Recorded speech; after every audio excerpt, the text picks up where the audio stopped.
Great. So that now that we understand where the strain tensor comes from, we can now and we understand that normal strains and our shear strains change angles. I just want to quickly show you intuitively that when things are changing angles and not, is really a function of how we look at the world. So I can draw sort of a square here, and I'm going to try and draw it large. That is essentially now undergoing some kind of deformation. So let me get a different Koki.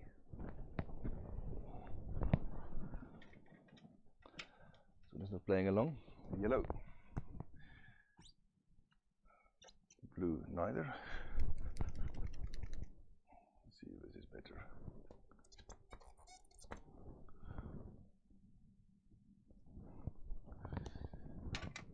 Alright.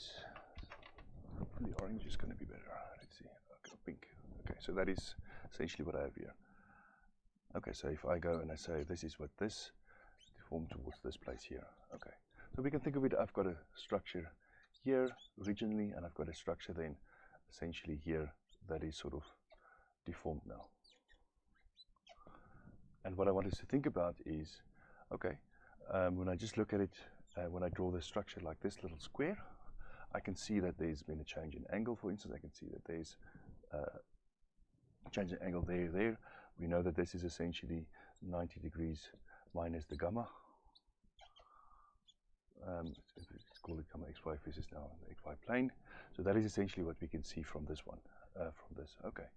The whole question is if I'd maybe started off with not drawing a little square like this, especially if you think about that this is now sort of a differential, a dx and a dy. It's something I've drawn in the body. Okay. What would have happened had I, for instance, drawn the square maybe at an angle for it? What would have happened to that? And to try and answer that question, if I started with that, would that also have changed angles if it was a small differential element that was more rotated? We can look at that, ask that question by sort of drawing a little axis on here to start off with. So this is the axis that I start off with. And if I draw this axis here like that, and I look at the deformed state, I can see that the axis essentially, it was there and now it's sort of there. And those are the angles that I have.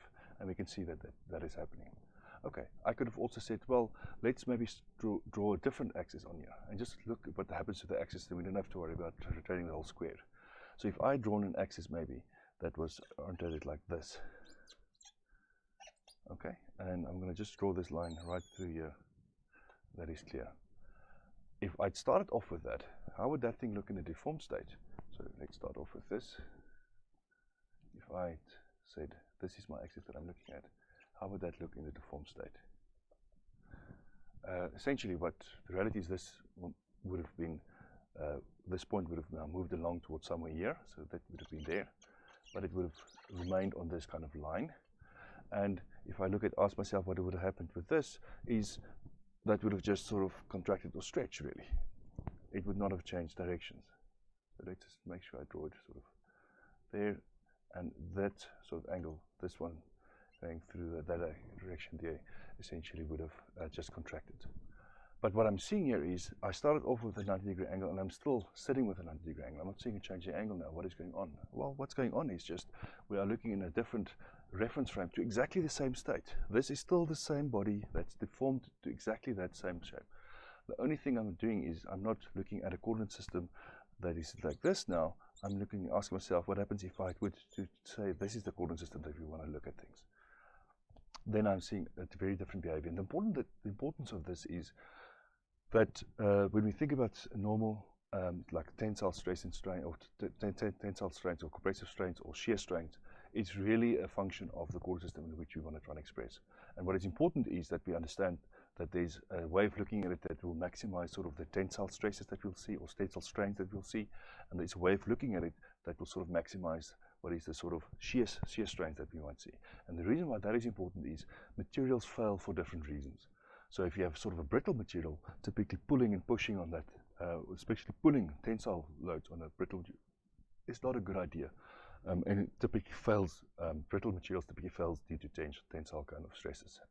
So tensile strains is sort of a bad idea for brittle materials. But if it comes to something like the more ductile material that you want to form plastically or something like that, then it's really shear that dominates that and drives that kind of behavior. So that's, again, you want to see what is sort of the maximum shear kind of conditions at a point in the material. So what is important to take home from this is just by changing just the way we express what we're looking at, we can look at the world and say, oh, things have changed angles, or we can say, oh, nothing has changed angles, things have just sort of stretched in those directions. Okay, so that is important to understand. Hopefully this will give you just an intuitive understanding in terms of what's going on. So what is important for me is that when you look at something and you look at the deformations and a certain coordinate system, observe and see if angles are changing. That's the easiest way to spot that shear is present.